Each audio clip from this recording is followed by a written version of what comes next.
Hi there, Casey. Got any numbers yet of how strong this win was? G'day, Lorna. Let me just put it this way. This race was called so quickly. The first figures have just been reported seconds ago. 232 votes for Donald Trump, 101 for Nikki Haley. Really, it doesn't matter what those numbers were. The networks in the US that make these calls, like the ABC, will make projections about elections in Australia. The Associated Press, CNN and others called this at 11 o'clock Australian Eastern Daylight Time on the dot. That is the second that polls closed. They didn't need to see a single vote. That means they're relying on other information, polling typically, and most specifically exit polling that was taken today. And so while we don't know what the margin of victory for Donald Trump is, we know it's likely to be significant. That's why they're calling it this quickly. And we know that Donald Trump had a lead in polling going into today of, 25 or 30 percentage points. So this is the expected result for Donald Trump. It's probably no surprise that call was made very quickly. Indeed, the Trump Victory Party, within minutes of that call being made, Donald Trump was up on stage thanking supporters and claiming that victory. So I don't think this is a surprise for anyone. The real question, as you've been talking about with Barbara there, is what will Nikki Haley do next? It's her home state, isn't it? It is her home state. She's the former governor of this state. She's won election twice there as the governor. However, Donald Trump won this state in the primary elections 8 years ago in 2016 when he was the outsider, not the sort of incumbent party leader. And the current governor of the state and many other senior Republicans in the state have all endorsed Donald Trump. So, yes, it's her home state, but I don't think she was ever really that likely to win it just because the party in that state has really got behind Donald Trump.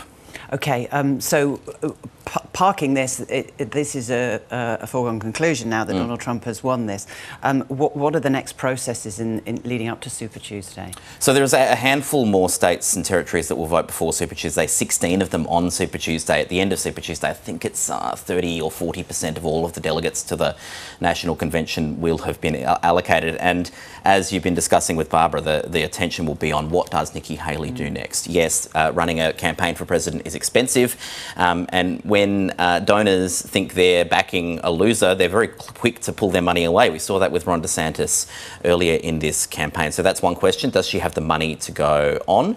Second question is, why is she continuing to put her hand up? Why is she continuing to run in these states? Do you think there are people in the Republican Party who may not support Trump but can see now that the divisive nature of her continuing with this is only benefiting him? I suspect so. I mean, I think for Nikki Haley, she is keen to be seen, and the longer she's in the race, her name is solidifying among voters as, the other senior Republican candidate, such that if Donald Trump were to fall over as a candidate for whatever reason, a criminal conviction, a health scare, any other number of reasons that could happen before November, she might be seen as the kind of most credible alternative. That's one theory for why she might stay in this race. She also is probably thinking beyond 2024. I don't think, I think it's fair to say Nikki Haley's an ambitious person and has further political ambitions, so she might be thinking about 2028, 2032 and beyond. I think for her, though, the question now is political calculus of, exactly as you say,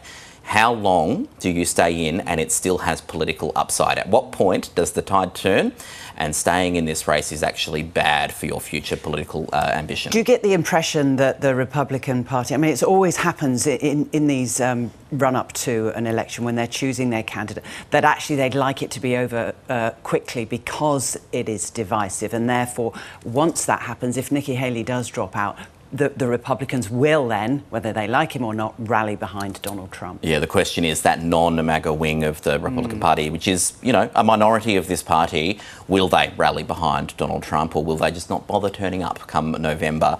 I think that's the big question that's a bit unknown here.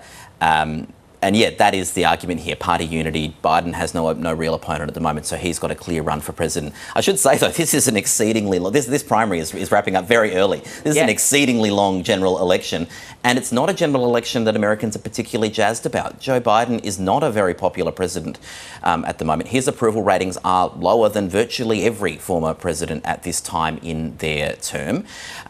Even Donald Trump, I should say. So his approval rating at this point in his term is lower than Donald Trump's was. There are real concerns among even Democrats about his age, his health, his sort of capacity to run in this election. And we should say Donald Trump, not a particularly popular person in this election as well. No one is very jazzed about these candidates, and this is a general election that appears to be starting in February and March. It's a long way to go until November. Donald Trump has those 4 criminal trials on the books. The first one's scheduled to start at the end of March, on the 25th of March at this stage, although we've seen those timelines can be rubbery. And we know that Donald Trump's bid for re-election is so intrinsically tied with these criminal trials. He is delaying, he's trying as much as he can to delay these trials in a bid to make them go away, because if he's elected president, that becomes a whole lot easier. It becomes very different, doesn't it? All right, Casey, thanks very much for that. More analysis later.